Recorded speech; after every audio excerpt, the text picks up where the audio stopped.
Greetings aspirants, welcome to Narayana IAS, the one-stop destination for all your requirements related to civil service examination. This is Anantakrishna and we are going to look at the articles which we have chosen for today's daily news analysis. Before looking into the articles, I would request you to like, share and comment on the video such that this will be an encouragement for us to work more upon this content. Let us look into the articles that are chosen for today's analysis. The first article that we have chosen is from The Hindu from page number 11, where this is discussing about the possibility and the requirements of having the regional benches of the Supreme Court, titled as Should India Have Regional Benches of the Supreme Court? The second article is from the Indian Express, where this is titled as The Situation of Farmers, really dwelling into the farm distress that the Indian economy is facing, and this has been published on page number 15. The third article that we have chosen is from The Hindu again, and this is titled World's Race to Eradicate Guinea Worm Disease Nears the Finish Line, where this is in fact referring to 20 of those various tropical diseases which are referred to as neglected tropical diseases. We will discuss that, and this has been published on page number 2 of the Science of Hindu. The fourth article that we have chosen is titled The Real Interest Rate of 2% Risks Impairing Growth. This is on the dissenting note that the Monetary Policy Committee member Jayant Varma has expressed during the Monetary Policy Committee meeting over the bi-monthly monetary policy review. And the fifth article and the final article we have chosen is from The Hindu again, and this is titled One Dead as Russian Skiers Get Trapped in Gulmarg Avalanche, where we try to delve into what this avalanche is as a geographic phenomenon and what it is nature in terms of a disaster in India. And this has been published on page number 14.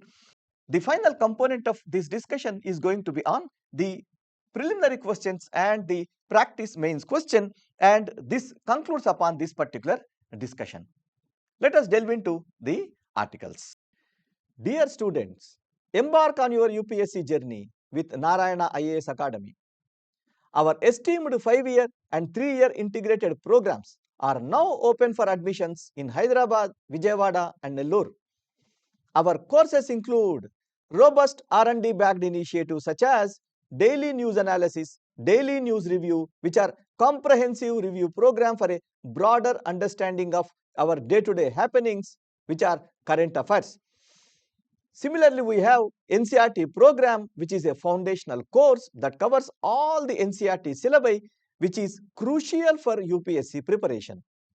We also have a mentorship program for personalized guidance, and we also have a regular test series for systematic learning and assessment of the student. So begin your journey to become a leader with Narayana IAS Academy today. Embark on this journey, make your dream come into a reality with Narayana IAS Academy. Moving to the first article, we'll discuss this issue that has been published in The Hindu, where it is titled, Should India Have Regional Benches of the Supreme Court? A pertinent question, a long-standing question that has been debated in this particular article. We'll look into the context. Remember, this article is important not just from the fact of these regional benches, but also from the fact of the constitutionality of such regional benches and what are those various issues which are concerning the functioning of the Supreme Court also becomes a fundamental aspect of this. This is important from GS paper 2, structure, organization and functioning of the executive and the judiciary. Look at this previous year question. Critically examine the Supreme Court's judgment on National Judicial Appointments Commission Act 2014 with reference to the appointment of judges of higher judiciary in India, asked in 2017. This gives you a relevance with respect to what sort of questions that might be possible with the nature of functioning of judiciary in India, particularly Supreme Court. Moving ahead, look at the context in which we are discussing this. The Parliamentary Standing Committee on Personnel, Public Grievances, Law and Justice has informed the Lok Sabha that the Law Ministry has approved the committee's suggestion to establish regional benches, wherein it is suggesting that there is cohesion between, agreement between the executive and the legislature over setting up of regional benches of the Supreme Court of India in different parts of the country. This is something very, very significant. Why? We look into it. There are various reports which have recommended such regional benches. Before moving into these, we also try to expand the context in which we are discussing this. If you recall, in 2023, D.Y. Chandrachud, the current Chief Justice of India, has said that he will be establishing more number of 5-judge, 7-judge and 9-judge constitutional benches. You recall that Article 145 recommends or refers to what is referred to as constitutional benches, and it also proposes what is the minimum number of judges which have to be seated in such constitutional benches, and hence accordingly we have constitution of these 3 benches. This is first thing that we have to keep in mind. Now, why are these particular benches have been set up? Now, keep in mind that as the workload of the Supreme Court with respect to constitutional cases are very high, and for many years these issues are pending, in order to have a mechanism wherein these are resolved within a reasonable time frame, this particular setup has been made by the current Chief Justice. And this leads us to the second issue. Rather than having a permanent and a regular mechanism which deals with such pendency of the cases as an issue, what we have is a haphazard and arbitrary mechanism wherein Chief Justice of India, being the master of roster for the Supreme Court and its functioning, we see that it is this office which is deciding upon the cases which have to be dealt by the benches of the Supreme Court. This is the second issue that comes up. The third issue is, apart from this, we also have certain other cases. If you recall, Supreme Court has what is referred to as writ jurisdiction under Article 32, and then it also has what is referred to as original jurisdiction under Article 131, and it also has, after Keshavananda Bharati judgment, what is referred to as jurisdiction related to basic structure. And if you club these 3 together, all these 3 pertains to what is referred to as constitutional matters or constitutional cases for the Supreme Court. On the other hand, we also know that it has what is referred to as the appellate jurisdiction and what is referred to as review jurisdiction, and both of these constitutes other set of the matters. So accordingly, structurally, if you look at Supreme Court and its functioning, there are 2 such possibilities. One, the constitutional benches which have to be formed are constitutional court as one structure, and then appellate court as another structure. It is this which has to be brought into execution. In 95th report of the Law Commission of India, they have categorically mentioned that such demarcation has to be made in order to reduce the workload of the Supreme Court. On the other hand, there is one particular issue that we have to keep in mind. Article 124 refers to what is called as Constitution of the Supreme Court, but it is not referring to Constitution of Supreme Court benches in India. It is this particular aspect that also must be kept in mind. So we see that the 229th report, including even the 125th report of the Law Commission of India, has recommended that there have to be regional benches. Specifically, this report says that there have to be 4 regional benches in Delhi, in Chennai or Hyderabad, or in Kolkata and Mumbai, referring to all the 4 possible regions within India. In order to handle what? In order to handle non-constitutional cases, that is, the cases which are referring to the appellate jurisdiction and review jurisdiction of the Supreme Court.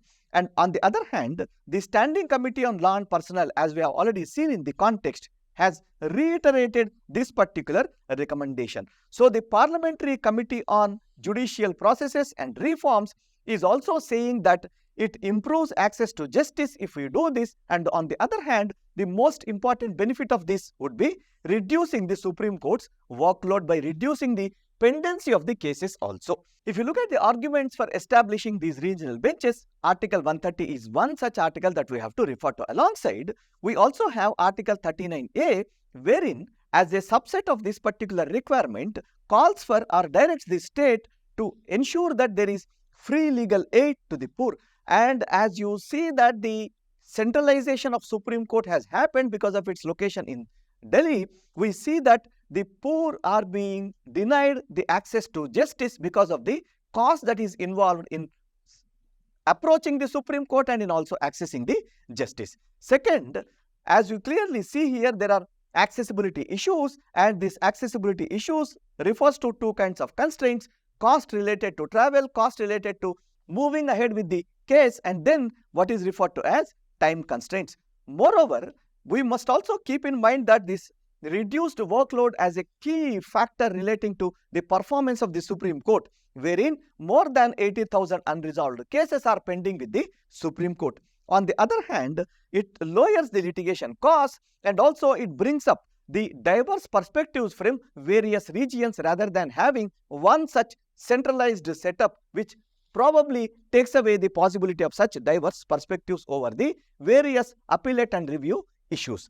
On the other hand, this will bring up the much required decentralization as a phenomena in the delivery of the justice. Moving ahead, there are certain reasons why there are certain opposition voices against establishing these regional benches. One, the uniformity of the law. In order to have such regional benches, we must also allow the possibility of the various legal interpretations of the same law. Given the various interpretations, now you are seeing the divergent opinions, and these divergence of opinions may cause what is referred to as inconsistencies within the implementation of the law and the interpretation of the law. Second, the financial and logistical challenges are also one of the reasons why we may have these issues or voices against the regional benches. The third, there might be some impact on the functionality of the high courts and the lower courts too, because these regional benches may undermine the authority and the role of the existing high courts. On the other hand, it also has the involvement of certain constitutionality related issues. As we were pointing out, Article 124 is actually calling for setting up of a Supreme Court rather than calling for setting up of even the benches across the various regions of India. Moreover, there are certain issues relating to the efficacy related matters too, wherein rather than improving the quality of the lower judiciary, the focus is continuously upon increasing the number of benches of the Supreme Court. In spite of these arguments, we have to keep in mind some of the aspects related to functioning of the Supreme Court. For example, during the entire reign of N.V. Ramana as Chief Justice of India, there was not even one constitutional bench that was set up for almost 16 months of his tenure. We have to keep in mind even these practical difficulties in the functioning of the Supreme Court. On the other hand, there are few countries which have their regional benches. For example, Egypt has their regional bench separately for both constitutional cases and the appellate and review related cases. Particularly for appellate and review related cases, they have these regional benches. On the other hand, you see that USA has what is referred to as Court of Appeals in 13 regional circuits, where these handle appeals from the federal district courts within their own circuit. Moreover, even the Brazil has 5 regional benches for their superior court, and these benches are across the different cities, catering to the sheer size of Brazil as one particular nation, wherein these benches in fact specialize in particular areas of law such as labor, electoral law, or even the military law. Similarly, South Africa too has Constitutional Court of South Africa having their single bench located in Johannesburg, but its regular circuit hearings are held in other major cities in order to improve access to justice. Given these learnings from even the other jurisdictions, there has to be a leeway in order to have such benches in India too. As I said, the at best mechanism that has to be brought forward is divide Supreme Court into 2 separate structural entities, where the constitutional matters will be heard at Delhi as a location, and the Supreme Court in Delhi will be clearly the constitutional court. On the other hand, the appeals and the reviews can be done in the regional centers. This would serve the interests of everyone who is affected because of this poor performance of the Supreme Court with regard to the particularly the pendency of the cases, and hence this mix of reform with regard to judiciary is essential that keeps in tune with the independence of the judiciary and accountability of the judiciary.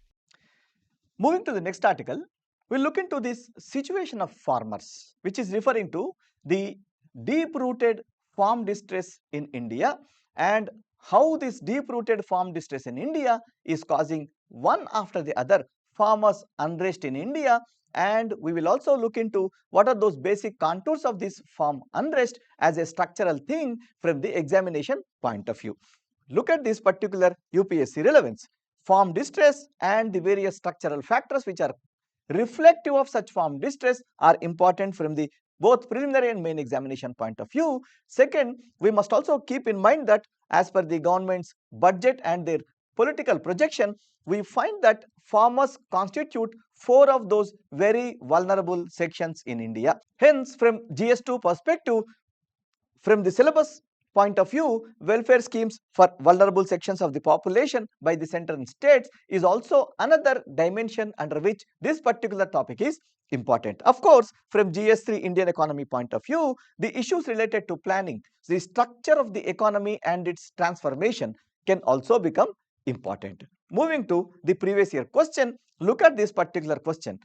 In view of the declining average size of land holdings in India, which has made agriculture non-viable for a majority of the farmers, as you clearly see in this question, they are referring to one such structural factor which is symbolic of the current and ongoing farm distress, and he is linking this with the contract farming as a solution.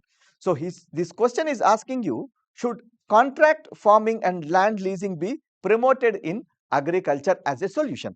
Hence, critically evaluate the pros and cons of this particular solution that has been offered, asked in 2015. Look at this nature of the question. The present issue may also be important, wherein they may ask you the factors which are symbolic of such structural distress, and they may also ask you whether MSP as a legalized guarantee can resolve this structural crisis, or if not, what are the various other possibilities in order to address this structural crisis. What is the context? We clearly know that there is demand for guaranteed MSP which is driving the current farmers' protest. However, we clearly know that this demand and debate is old.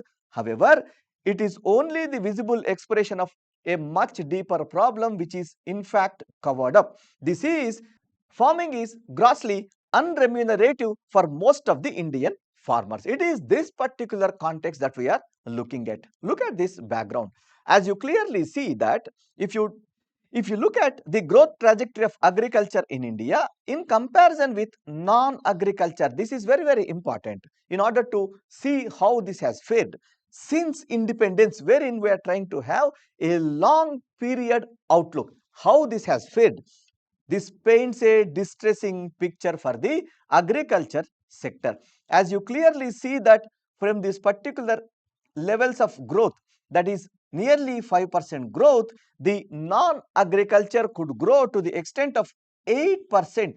On the other hand, by and large, agriculture has remained stagnant, and particularly post 1998-1999 period, we have seen a significant decline in the agriculture as an activity, pointing to that deep agricultural distress or farm distress. Even though it could show some improvements over this period, yet this improvement in comparison with the non-agriculture sectors is far, far low. This is the first thing that we have to know. Second, even if you see this particular growth in phase wise, as you observe, for the first 15 years of the planning period, there was a tendency in growth of the crop output, and this growth of the crop output had been highest. However, we must keep in mind that much of this growth of the output is because of low base effect, by which it means that previously the growth was very, very meager. On the other hand, as you see the next phase of the agricultural growth, beginning with this green revolution, where we wanted to have food security, particularly with regard to cereals, the superiority of rice and wheat has been established. This is another discrepancy that has seeped in. Resultantly, what you find is the diversity of the crops which have to have within agriculture and allied sectors has been diminishing, and we find that the millets have decelerated throughout this period and they have reached a negative zone. Pulses growth, even though as you observe, has revived since 2004-2005, still we clearly know that import dependency is markedly high. Similarly, oil seeds growth have also lost momentum beginning 1991, leading to that situation of heavy import growth, by which it means that the dry land agriculture has markedly shown a decelerating growth over this particular periods over decades. Moving ahead, we will look into certain indicators which are patterns and that explain how this farm distress is, what is the nature and structure of this farm distress is. As you clearly see in this, agriculture's lopsided role in the national economic output can be identified. The first such indicator wherein it says that agriculture is contributing to less than 18% of the India's GDP. However, if you look at the census data of 2011, clearly more than 54% of the population is dependent on farm sector. Even though we observe that the dependence on farm sector has declined from these levels of nearly 70% to 54.6%, it is grossly inadequate. On the other hand, if you observe, the total number of workers in absolute numbers have tripled in the same reference period. This is adding to that particular stress. Second, if we look at the rising share of farm laborers compared to cultivators as one another indicator, wherein as the agriculture is showing a meager growing trend, you also see that there is another pattern which is emerging, which is symbolic of such distress. That pattern is decline in the share of cultivators in comparison with the increase in the share of the farm laborers. Who is a cultivator? As per census data, cultivator is the one who is cultivating over a piece of land, either owned by himself or over the land owned by the government, or even some land owned by an institution or private individual. On the other hand, you have what is referred to as agricultural laborer. Now, agricultural laborer is the one who is working over some other land which is not owned by him but owned by someone else. Both of these, if you compare, as you see that the share of agricultural laborers is increasing over time, as you clearly see that from a mere 28% to it has increased to 55% approximately.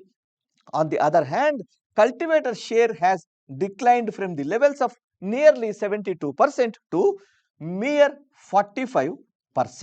And in terms of this comparison, as you see, farming is becoming increasingly unfeasible. This is the outcome of this particular pattern. And as this outcome is there, the default notion that farmer is someone who owns their land is becoming increasingly out of date. This is no more a reality. Increasingly, this is becoming a lie. Incorrect statement. There is third thing. As you clearly see that if I look at the structural issue of the size of the land holding, there are two fundamental things which are getting connected. There is decline in the size of the land holding and there is increase in the indebtedness of the households which are agricultural households. If you look at the latest situation assessment survey of agricultural households for these months of January to December 2019 held by the National Statistical Organization, what you find is around 70% of all agricultural households have a land which is of the size of less than 1 hectare and around 88% have a size which is less than 2 hectares. This points out to the fact that the size of the land holding is declining over time. On the other hand, we have a report from Niti Aayog done by its member Ramesh Chand, who says that the land which is smaller than 0.63 hectare is not going to be remunerative enough for the farmer to earn a real income in order to stay above the poverty line. This indicates that we are pushing structurally more and more farmers towards the possibility of poverty as a distress and poverty as a trap. On the other hand, as you clearly see, the size of the land holding is also associated with the indebtedness of the agricultural households. As you clearly see, if the size of the land holding is this, then the increase in the outstanding loan amount on an average can also be clearly seen, and the percentage of the households which are indebted in terms of these loans is also clearly visible.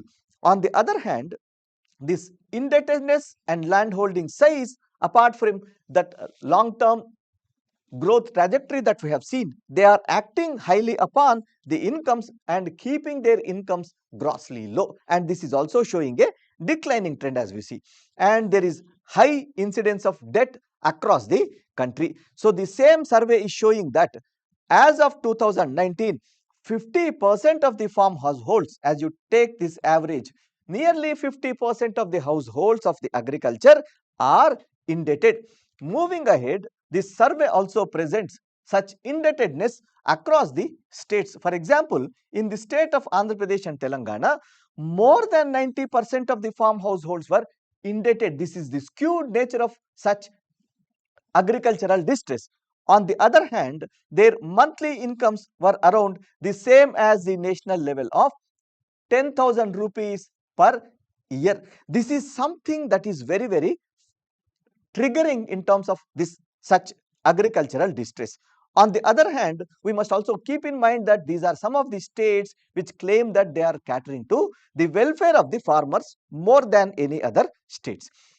Moreover, the states such as West Bengal and Odisha, they have lower levels of farm incomes, and this is very evident in this average income, and at the same time their proportion of indebtedness is also high in comparison with the whatever the incomes that they are earning. Clearly, they are earning less than the national average and they have more indebtedness. This sharp skewed nature of the pattern is also clearly to be understood.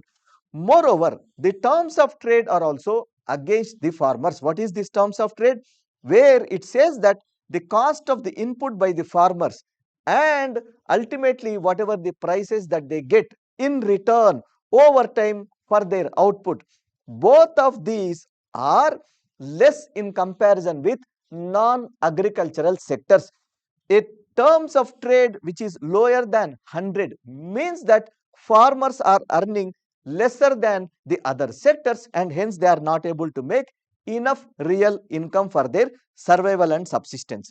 This terms of trade, as you see here, is negative, particularly during this period of 2004-2005, and then it has improved a bit, going more than this 100 as a marked figure, and yet after that we see that it has turned again negative. This is something that we have to keep in mind. Moreover, we must also keep in mind that Indian farmers, as there is a notion, receive higher support than any other farmer in other economies, which is also a fallacy. As you see here, in terms of agricultural support as measured by OECD, wherein there is support in the form of annual monetary value of gross transfers to agriculture from the consumers and taxpayers arising out of the government's policies which support agriculture regardless of their objectives and also their economic impact is high in India. This is the notion, but you see clearly that it is in the clear red zone where it is totally negative in comparison with other such supports received by the farmers elsewhere in US, EU or China. Similarly, if you look at the producer protection, again here too India is in the lowest strata of the category, wherein this producer protection is referred to as the ratio between the average price received by the producers, which is measured at the farm gate, including the net payments per unit of the current output and the border price, which is measured again at the farm gate. This is lowest again in India in comparison with either US, EU or China. As you clearly see that all these indicators showcase the deep agricultural distress. We may conclude by saying two things. One, the nature of farm distress is structural. Number two, this is not triggered by any recent event. And number three, the people largely remain dependent on agricultural farms, and hence it accounts for a small portion of the economic output, and this also in turn causes them to remain in the poverty trap. And many of these farms are being small in their size. We see that family coming out of poverty remains to be a dream for large number of households, and hence they remain indebted continuously. So there are certain tectonic reforms which are essential in the agricultural sectors. So we have to move from this supply driven growth to demand driven growth. Now the agriculture can diversify in terms of crop diversification, as you are tilling on the basis of demand for the crops, either from the domestic sector or from the external sector. Second, we have to move towards food security to nutritional security and health, such that the focus from the cereals which are rice and wheat, which are predominant in the current form of the agriculture, move towards millets and pulses, which increases again the crop diversification. Third, farmers must be enabled to become price setters rather than price receivers, by which it means that they have to be organized in the form of farmer producer organizations, and they have to be brought to the market mechanism where there is demand and supply driven factors which are creating the price mechanism for the produce, and eventually this will become supportive in terms of increasing real incomes for the farmer. Similarly, there is this disadvantage of scale because of the reducing land holding size. Again, the farmer producer organization cooperatively can bring together these farms together to create a larger farmland, and now the mechanization and the eventual expansion of the agricultural productivity would be possible. Hence, it makes the small now stronger. Then link production to processing and even to the job creation, such that all these reforms which lead to the furthering of the productivity and expanding the production and value chain linkages. Moreover, make agriculture dependent upon what is referred to as self-reliance. It has to become a self-reliant agriculture, wherein investments to the selling of the produce in the market must be done by the sector itself. Lastly, the most important aspect is that the agriculture must be endowed with increasing capital, such that investments lead to the improved availability of the technology and improved access to the capital and machinery and knowledge, such that the productivity and production in agriculture sector expand without expanding the area under cultivation. Moving to the next article, we will discuss this article published in Hindu Science paper, where it is titled "World's Race to Eradicate Guinea Worm Disease, which is nearing the finish line." This article is significant from UPSC examination point of view, where this is all about these neglected tropical diseases, and this signifies the importance of public health management. From GS paper 2 point of view, the issues relating to development and management of social sector or services related to health, education and human resources, this is important. And from preliminary examination point of view, there can be a question on the nature of this particular disease alone and some of the facts related to this disease. We will look at this previous year question. Consider the following statements, where first statement is saying in tropical regions, Zika virus disease is transmitted by the same mosquito that transmits dengue. You can look at the nature of the statement. Similar particular statement from this particular Guinea worm disease may also be possible. The second statement says sexual transmission of Zika virus disease is possible. This has been asked in 2017, and this pattern can also recur in the current examination too. Look at the context. It says the world is on the verge of eradicating Guinea worm disease. Now, how come this statement has been issued? They said that the cases have been plummeting from 3.5 million in 1980s, which is a large number, to a mere 6 in 2023. This is hence is remarked as a very significant public health triumph. It is in this particular context we are looking at this particular disease. This Guinea worm disease technically is referred to as dracunculiasis. This name has to be, or nomenclature has to be remembered. Second, this is a disease of parasitic kind. The nature of the disease also must be remembered.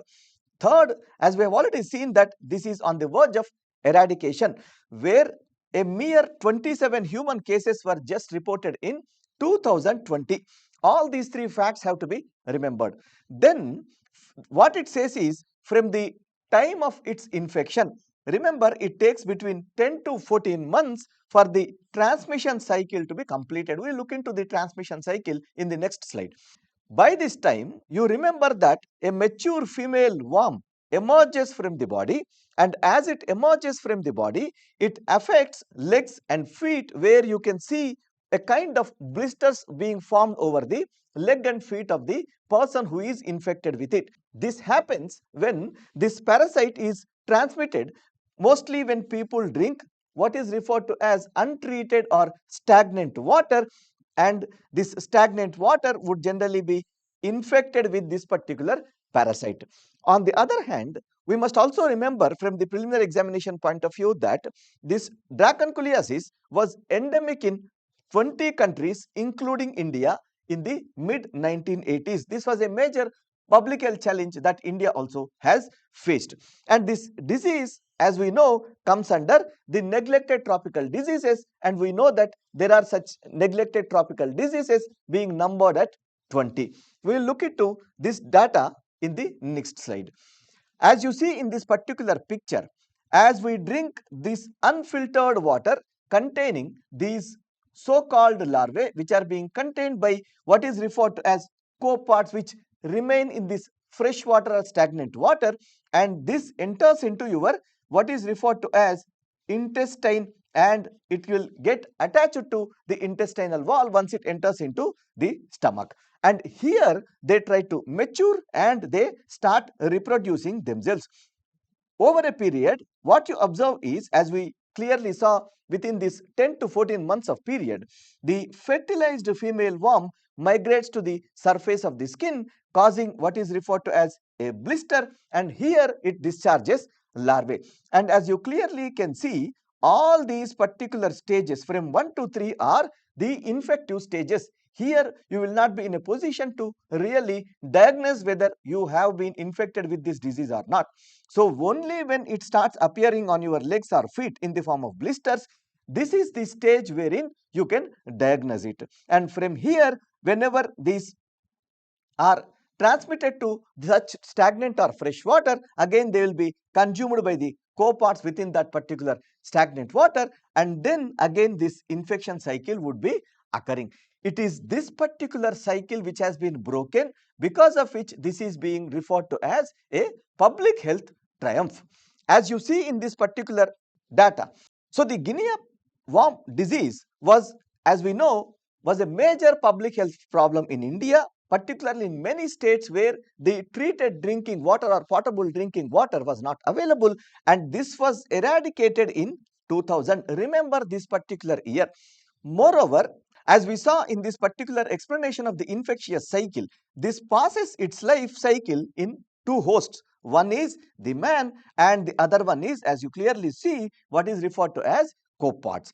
Then second aspect that you have to remember is that this is part of what is referred to as neglected tropical disease. This neglected tropical disease is reference to what is referred to as the diseases which infect low income populations in most of the poorest countries across Africa, Asia and the Americas. And as you clearly see, these diseases generally result from either the pathogens or even the parasitic worms. These pathogens may include the viruses, bacteria or even the protozoans.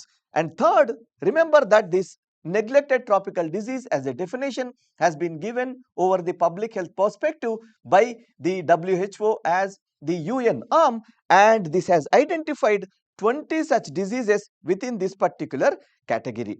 Moving ahead, the particular achievement that we have with respect to this disease showcases the importance of public health management rather than looking at the advanced medical interventions. Even the public health management can address such health challenges.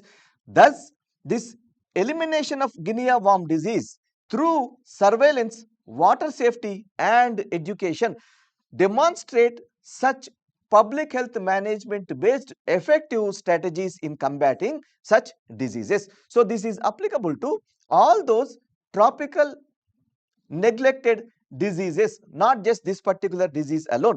So, this approach to near eradication has focused upon whatever the intersectoral coordination that was required, the community participation that was required, and the health education which emphasized upon the prevention and access to clean water was required. Moving ahead, still there are certain challenges that we have. The discovery of the Guinea worms in animals like dogs in Chad is posing some complexity towards such eradication efforts through public health management, wherein it necessitates clearly the continued vigilance and adaptable public health strategies. It is not just about one-time affair. This public health strategy hence has to be adaptable to the new challenges that emerge. Moreover, there is second challenge that we have, that is the civil unrest in most of these parts of the poorest world, where such civil unrest pose significant threat to the efforts of such eradication that we are aiming at. Moreover, poverty is also posing a significant threat to such eradication efforts, and hence both of these matters refer to the requirement of or much required socio-political stability in these countries in order to achieve these public health goals. On the other hand, at the conclusion, we may say that the potential eradication of Guinea worm disease symbolically tries to tell us two fundamental things. One, global health can be prioritized and achieved towards a progressive movement when the focus is in a coordinated manner towards implementation of public health strategies which are adaptable. Second, when you address the health disparity across the world, and health disparity particularly between the poorest world and the richest world, this will address the much bigger problem within this health burden, that is inequalities, and hence this showcases what can be achieved through the unified global efforts under the multilateral mechanisms. Moving to the next article, we will discuss this article titled Real Interest Rate of 2% Risks Impairing Growth. Recently, we know that the Monetary Policy Committee had its review over the monetary policy in terms of what is referred to as bi-monthly monetary policy review, and in this there was a dissenting note from this member named Jayanta Varma. We will look into the details of this article. We clearly know that from the UPSC examination point of view, the inflation targeting framework that we have is important. Second, this inflation targeting, which is what the focus of monetary policy is, must happen under the conditions of inclusive and sustained growth, meaning it is also one such condition that has to be maintained. Look at the context. As we clearly know that the Reserve Bank of India has to publish what is referred to as the minutes of the Monetary Policy Committee meeting, which has been done now over the bi-monthly monetary policy review. Now, what is the importance of this minutes of the meeting? Remember, as per the provisions of Reserve Bank of India Act, that is RBI Act 1934, the Reserve Bank must publish what is referred to as the minutes of the meeting of every monetary policy committee meeting, wherein this has to be done on the 14th day after every such meeting. This is the legal requirement, and hence this has been published. This is the first preliminary fodder that you must know. Second, we are focusing upon what members have said in order to know how some of the terminology that we have to know for the preliminary examination, which may also be used while presenting our answers in the main examination, have to be understood. The first such particular aspect is the real interest rate.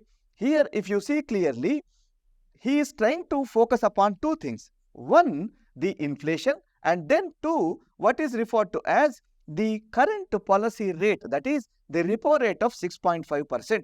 Both of them are being compared. So, the inflation which is projected at 4.5% for this particular financial year 2024-2025, and the current policy rate, that is the repo rate, which has been kept at 6.5%, are being compared. And if you look at this particular comparison, what they are doing is they are calling real interest rate with reference to the difference between the repo rate and the projected inflation rate, which translate into, by definition, what is referred to as the real interest rate.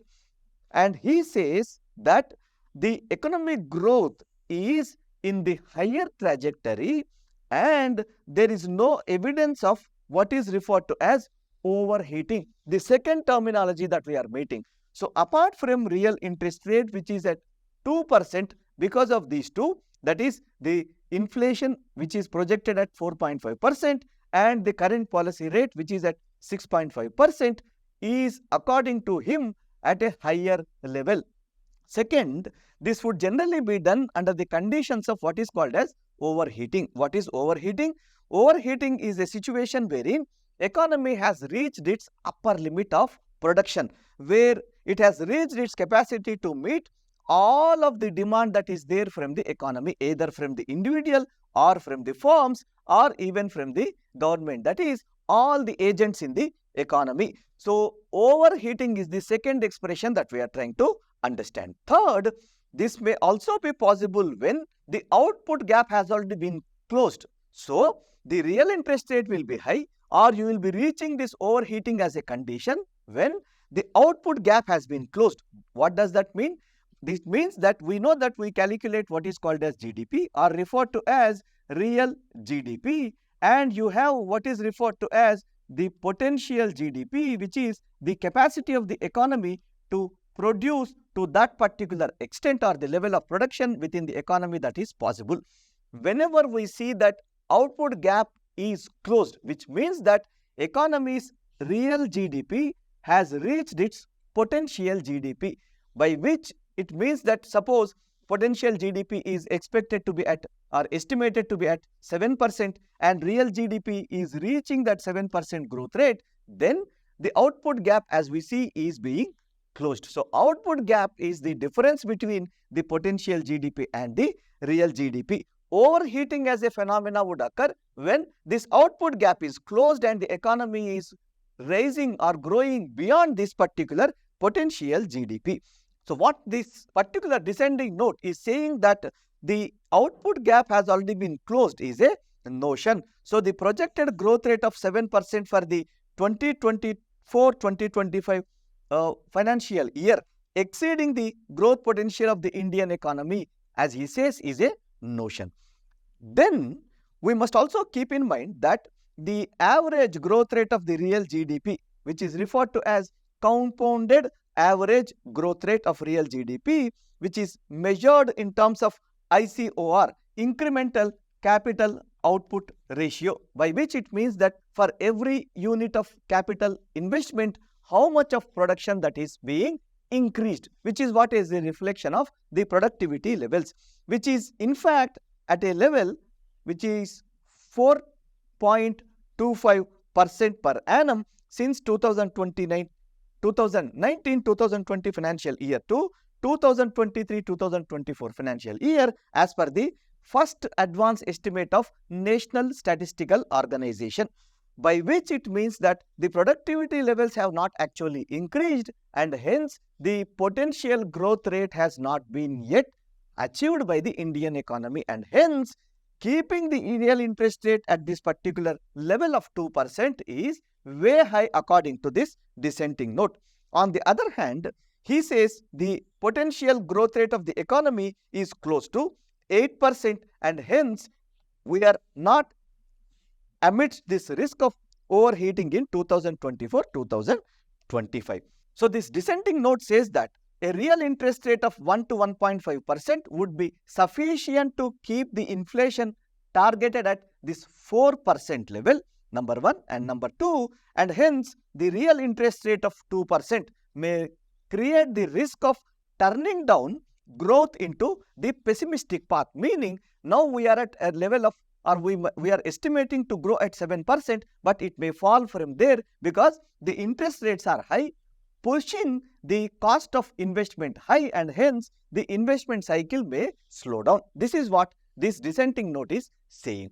On the other hand, the other members have pointed out that given the advanced estimates of the National Statistical Organization, they point towards the sustained domestic activity, where they see a shift from the consumption-led growth to investment-led growth. So, when you estimate the GDP in terms of expenditure method, we know that we have 4 components. Out of these 4 components, the private final consumption expenditure and the investment are most important components, and we see that economy is moving towards more of investment-led growth. Second, hence they say that inflation has to be curbed to target in order to have a inclusive and sustained growth, and hence the monetary policy must remain restrictive according to them. While keeping this restrictive stance, they also say that the output costs of disinflation must be minimized or kept at the minimum levels. What does this particular expression mean? Disinflation means that you are pushing down the inflation to the lower levels, where at the current levels of 5.3% must be brought down to the targeted level of 4.4%, and this is what is referred to as disinflation, wherein this disinflation, as you pulling it down, must not affect growth in a negative way. Whenever you are bringing down the inflation, or whenever inflation is slowing, it means that the cost of funding has to also slow down, but on the other hand, it might also mean that the demand is also getting slowed, and hence amidst these conditions of slowdown in the demand, the growth itself should not become a victim of such efforts. This is what this particular expression mean. On the other hand, they are focusing upon what is referred to as core inflation, because for them core inflation constitutes one of the fundamental indicators. Core inflation, as we know, is the inflation that is being measured in terms of consumer price index minus the food and fuel inflation, which is stable at 3.8%, and hence they say that we are poised towards a stable and sustained growth rates. On the other hand, the private consumption, according to them, is accounting for 57% of the GDP, and hence there are 2 things that we have to keep in mind here. One, this particular aspect is important from the perspective of the possible elevated pressures because of the food inflation, number 1, and number 2, there is second thing that we have to keep in mind, that there are persisting food supply pressures. So, the supply side pressure is there, demand side requirement is there. This might push up inflation further. Under this particular condition alone, the assenting note says they have kept the rate at this level of 6.5% unchanged. So, as per this assessment, MPC has decided that the real GDP growth rate will be expected to grow at 7.3% for this particular financial year. Second, the gross value added will be expanded by 6.9% for the 2023-2024, which is what is the measure of GDP by the production method, or size of the economy by production method. And third, they say that the core inflation would remain at this 3.8% and it will be stable at these levels. And fourth, they say that the consumer price index has increased to this level of 5.7% given the pressures from the food inflation. So, as the path of this disinflation needs to be sustained, the MPC has decided to keep the repo rate unchanged at this 6.5%. I hope this has given you a clarity over those some of the expressions that are significant for preliminary examination. Moving to the next article, we will discuss this article titled "One Dead as Russian Skiers Get Trapped in Gulmarg Avalanche." We will look into the details of what this avalanche is and how this avalanche as a disaster has to be understood. From the examination point of view, avalanche and its factors and also its inclusion under the disasters and hence its management is part of our syllabus coverage. Moving to the previous year question, look at these questions from the disaster management point of view that have been asked. How important are vulnerability and risk assessment for pre-disaster management? As an administrator, what are key areas that you would focus upon in a disaster management system? Asked in 2013 as 200 words question. There is another question in 2020 where this is asking about the recent measures which are initiated in the disaster management by the Government of India, which in fact departs from the earlier aspect of reactive approach that the government used to have. What is the context in which we are discussing this issue? As we have already seen, a Russian skier was killed after an avalanche has struck the ski slopes of Gulmarg at Baramulla in northern Kashmir. Mark these locations too. What is an avalanche? Remember, an avalanche is occurring when a mass of material is moving at a rapid rate down a particular slope. These are the three things that you have to keep in mind. Third, this will be triggered when the material on the slope is breaking loose from its surroundings. This concludes or this establishes the definition of what is an avalanche. All these four dimensions are important.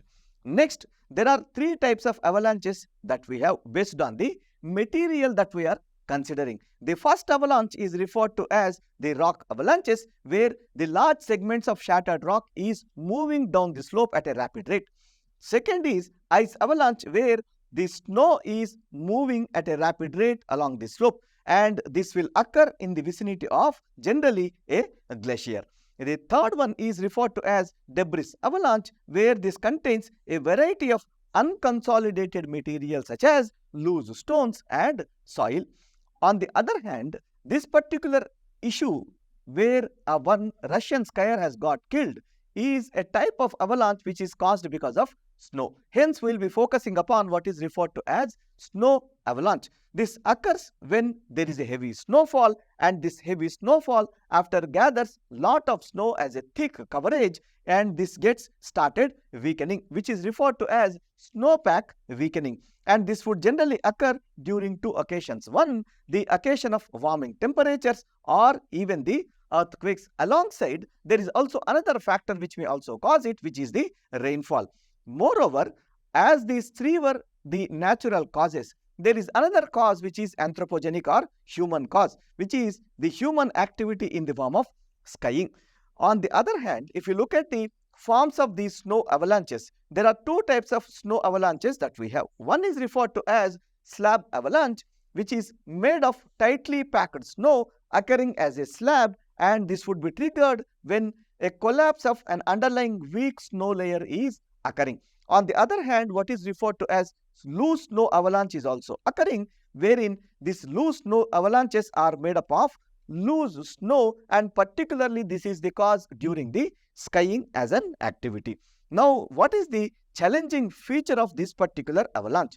The challenging feature is that there can be a possible increase in its size. So, after being set off, these avalanches, as we already know, usually accelerate at a rapid rate, and they also grow in mass and volume as they capture more and more snow along their downfall. On the other hand, the pace at which this occurs is also very important, which increases this as a challenge. The mass of descending snow may reach a speed which is as high as 130 kmph, that is kilometers per hour, and hence it is capable of destroying even the forests and small villages in its particular path. If you refer to your NCERT book, there is one incident that has been mentioned as an example, where it says that during the World War I, the avalanches which were induced by the artillery shells were hitting the slopes covered with the unstable snow in the Alps mountain, and they were hitting these alpine regions of Austria and Italy, wherein this has resulted in the death of more than 10,000 soldiers in a particular day. That is the kind of disaster that avalanches may cause. What is the possible avalanche management that we have to focus upon? Within this avalanche management, we have first what is referred to as legal framework. The management of avalanches in India specifically falls under the broader framework of disaster management, which is governed by the Disaster Management Act 2005. Second, NDMA, that is National Disaster Management Authority, has formulated specific guidelines for managing avalanches and other snow-related disasters. Third, we also have these guidelines covering what is referred to as risk management, what is referred to as early warning systems, what is referred to as mitigation measures if the avalanches are probable to occur, and then the preparedness, and also once they occur, they also have the response and recovery guidelines. Alongside, we also have what is referred to as avalanche forecasting and warning. So, the Snow and Avalanche Study Establishment, a part of the Defense Research and Development Organization, that is DRDO, is specialized in this avalanche forecasting, particularly from the security point of view. Having completed the discussion over the articles, we shall move to the practice questions. Take these prelims practice questions. The first question is, which factor contributes to the structural nature of the farm distress in India? As you see, A says drastic rise in the share of farm laborers compared to the cultivators in the last decade. Second, low incomes and high incidence of debt across the country. Third, terms of trade being against Indian farmers. And fourth, small and marginal land holdings and their high indebtedness are indicators of such structural distress. All these are actually correct in terms of the understanding. However, the last one makes it more suitable for the structural nature of the problem. Hence, answer has to be D. Consider the following statements regarding neglected tropical diseases. NTDs are non-communicable diseases, which is a false statement. These are common in low-income populations in developing regions of Africa, Asia and the Americas. Which of the above statements are incorrect? And hence, this is the incorrect statement. Hence, answer has to be A. Move to the third question. Take this tabular column where you have non-tropical diseases on the one column and the cause of such disease on the other column. Rabies is the disease which is caused by the virus. Leprosy is the disease which is caused by the bacteria, and we know that Guinea worm disease is caused by the helminth. And answer has to be hence A3, B1, C2, that is B. Moving to the fourth question. Consider the following statements about the Supreme Court. The first statement says the Chief Justice of India has the final say on seating of the Supreme Court benches in different regions of the country. Second statement says Article 148 of the Constitution enables the constitution of regional benches of the Supreme Court in different regions of the country. And hence, the first statement is false statement and the second statement is another false statement. Choose the correct statements from the above statements. Hence, answer has to be neither 1 nor 2. Moving to the fifth question. Consider the following statements about real interest rate. It is calculated after removing the impact of inflation on the nominal interest rate, which is a false statement. The higher the real interest rate, the higher is the rate of inflation is, which is again a false statement. Higher real interest rate indicates that the debtor gains more in comparison to the creditor, which is a correct statement. Choose the correct answer from the following. Answer has to be 3 only. Moving to the final practice question, which is a descriptive question. Take this particular question. The farm distress in Indian economy is structural in its character and nature. In the context of this statement, critically analyze the need for paradigm shift in agriculture. A 250-word question, 15 marker. How to do this particular question? You can have this particular approach. Write an introduction wherein you showcase the long-term trajectory of the growth of agriculture in India in comparison with the non-agricultural sector, and then straight away you can establish that the farm distress is a long-term phenomenon but not caused by any immediate event. Second, now you can take up all those indicators which in fact establish that this distress is of a long-term phenomenon, and you can substantiate it as structural in its nature and scope. Then we may also write the necessary paradigm shift that we have discussed in order to make sure that this particular situation changes and evolves into a progressive one. In conclusion, you may write that legalizing MSP might be a temporary relief that the farmers may receive because of the aspect that it may lead to higher increase in procurement, giving some remunerative price to the farmers. However, in the long-standing and sustainable requirements of the agricultural sector, the reforms are the need of the hour, wherein reforms with respect to the situation such as small portion of the total economic output, reducing land holding size, etc. are what have to be addressed. I hope this video has given you greater insights into the requirements of the examination pertaining to the topics that we have chosen. And if you like this video, please like, share and comment on the video, and don't forget to hit the bell button such that you may receive notifications of the other videos which are added to the channel. Thank you one and all.